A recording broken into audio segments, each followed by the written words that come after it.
Bon, on n'a pas eu assez de temples encore, donc là on est parti pour aller visiter d'autres temples en dehors de Siem Reap et des grands temples d'Angkor. Du coup on a pris une voiture pendant ces 2 jours avec chauffeur, hein, parce que si c'est compliqué de louer une voiture sans chauffeur.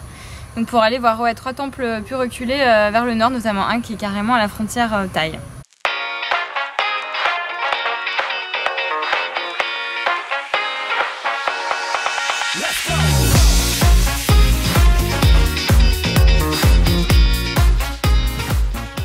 Ça y est, on est arrivé à notre première destination, le temple de Beng Malea. Alors il semblerait qu'il est complètement perdu un peu dans la végétation et que c'est un très grand temple, donc c'est parti pour la petite visite.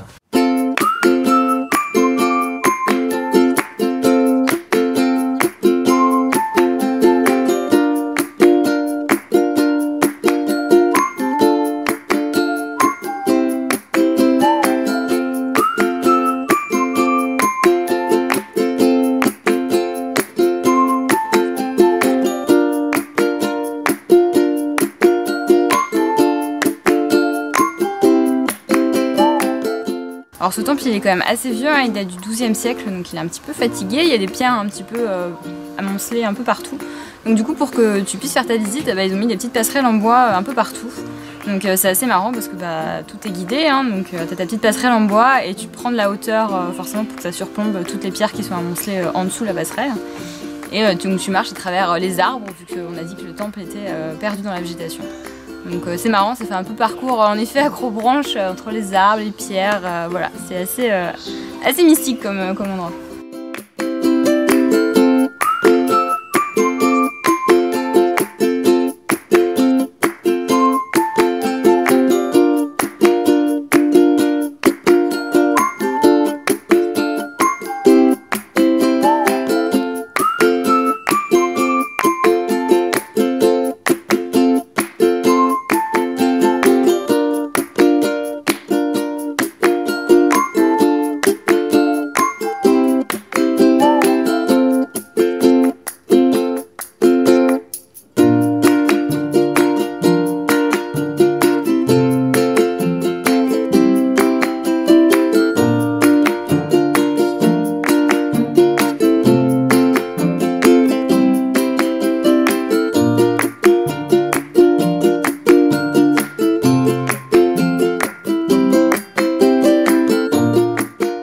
Donc là on est à Koh Ker, c'est un ensemble de temples angkoriens assez mystérieux qui ont été toujours très peu étudiés et qui sont assez reculés. Il n'y a jamais eu de travail de restauration sur ces temples. Il y avait eu quelques études archéologiques qui avaient été débutées, malheureusement dans les années 70 tous les registres ont été détruits. Donc on a très peu d'informations sur ces temples.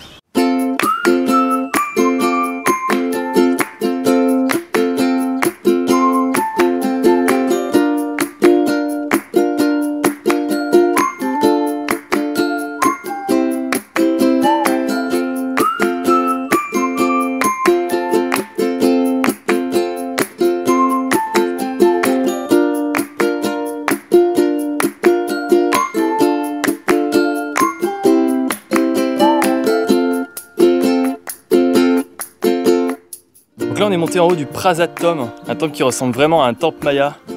Et on a une très belle vue à 360 degrés, y a pas à dire.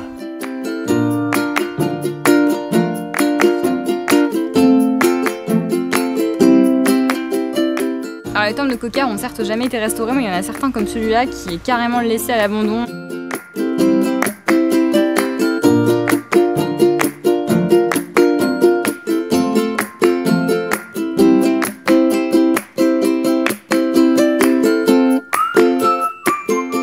Autour du temple, on aurait tendance à vouloir aller se promener un petit peu pour découvrir d'autres petites ruines.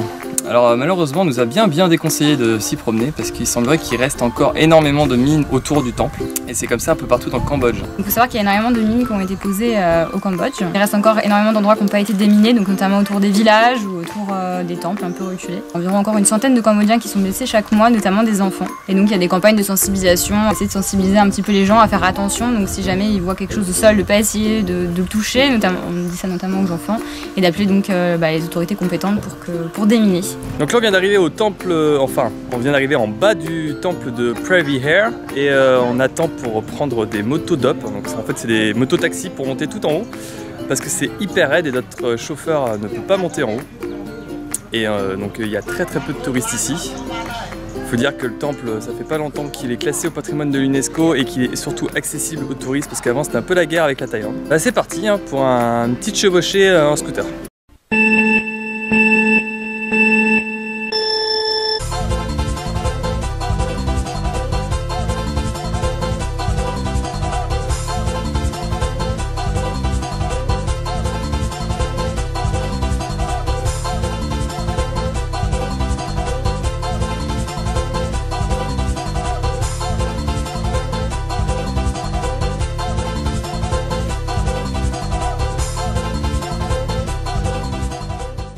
Je suis arrivée la première.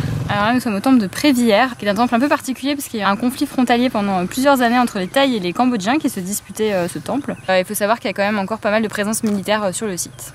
Et le temple fut construit entre le 9e et le 12e siècle.